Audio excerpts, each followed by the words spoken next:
Hi everyone, my name is John Doherty, and in today's video I'm going to be showing you how to generate an OpenAPI client automatically for your API service.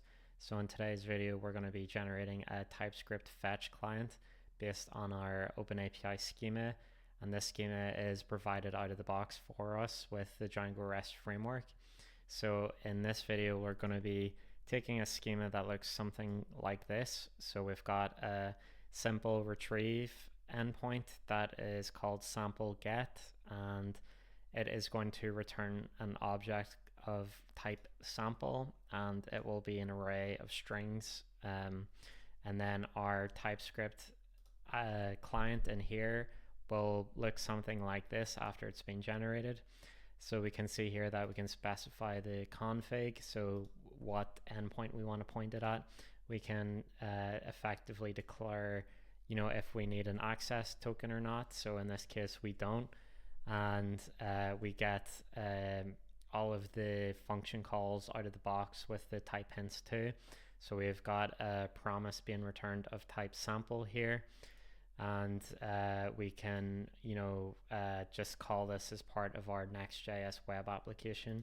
So in here I've got a list of names being returned: Bill, Bob, Keanu, and Logan. And then if I jump into my Django REST view in here, you can see that I've declared my sample view in here, and I'm returning a list of names: Bill, Bob, Keanu, and Logan. So they're being displayed on our NextJS web application. And we have our serializer, which defines the type of object being returned by the view. So in this case we have an attribute called names, which is just an array of strings. And what we are doing is, once we've declared this as part of our URLs of our API, Django will then go ahead and take that and generate this schema. And then we take this schema and then feed it into a package called the OpenAPI client generator package, which can be found here. I'll include a link in the video description to this, so you can feel free to try it out in your own time. But it will transform this into our TypeScript fetch client. So our Next.js application can very quickly go off and make calls to our API service, and everything comes out of the box, like authentication and the type hints, which is very nice. So the advantage of doing this is that it takes a lot of the burden off of the developer. If you have a rapidly changing API service, it can be very frustrating to keep on top of all the client changes required.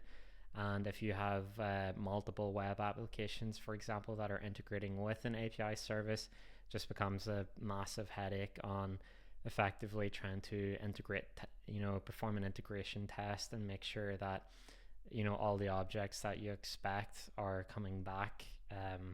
So you can incorporate this as part of your CI/CD process, effectively perform another type of integration test, and then you can check the types of everything that matches as expected. In this example, I have got my retrieve sample method, and I'm calling it inside of a async function. But if you had hundreds of endpoints, they'll be able to handle that, and all the types of endpoints where it's put, patch, post, everything is supported. So I'll show you how to actually generate the client now.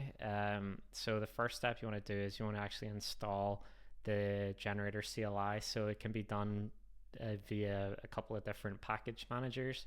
You can do it through Brew.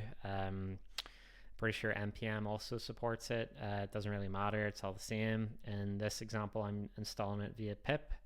You can also use Poetry if you prefer, it doesn't matter, it's all the same.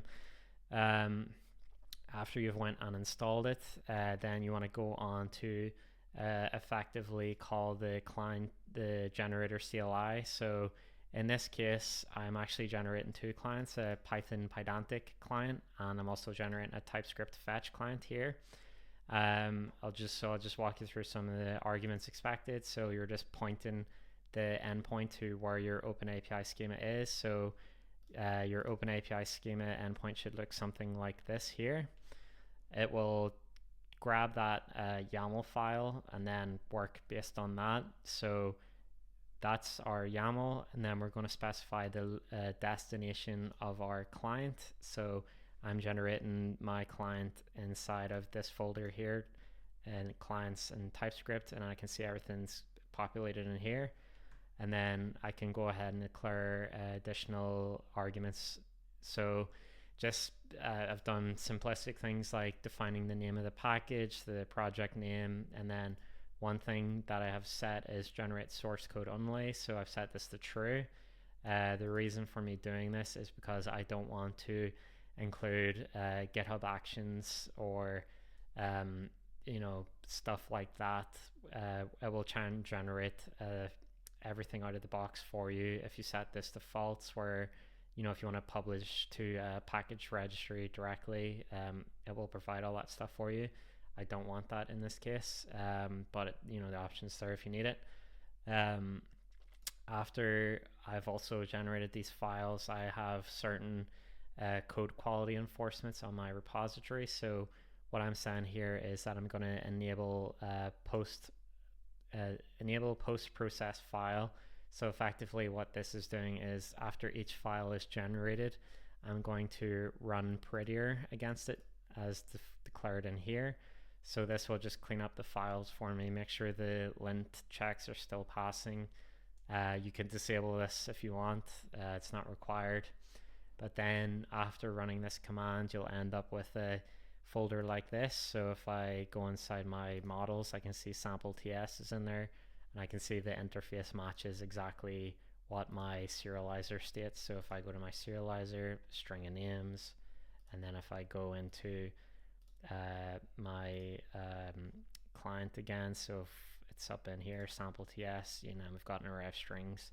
So we can see everything's generated, it's sitting in there ready to go to be called, and we've got effectively a asynchronous function that we can call now within our Next.js application. So I want to call this retrieve sample as part of the page load of my web application. So I'll do this here. So I specify the configuration, I point the API client to the service. So it's quite handy being able to specify the base path dynamically. So if you have multiple environments like staging, production, stuff like that, you can quickly swap between them. I'm creating an instance of my API. So I've got my API instance here, and once I've created that instance, I can then go ahead and call retrieve sample. And you can see this is returning a promise of type sample, and I can see the names attribute in there of type array string. So very nice. And I can see as well on the web application, all of the names are populating in here too.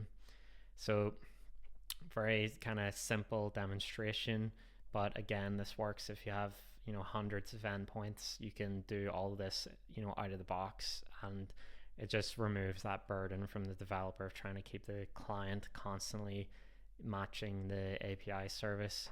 So I'll include a link in the video description. I'll include a link to the OpenAPI generator website. So here's a list of the generators in here. And then if you want to also access my GitHub repository, you can do that as well. And that's it for me. And just, thanks again for watching, and don't forget to like and subscribe. Thanks.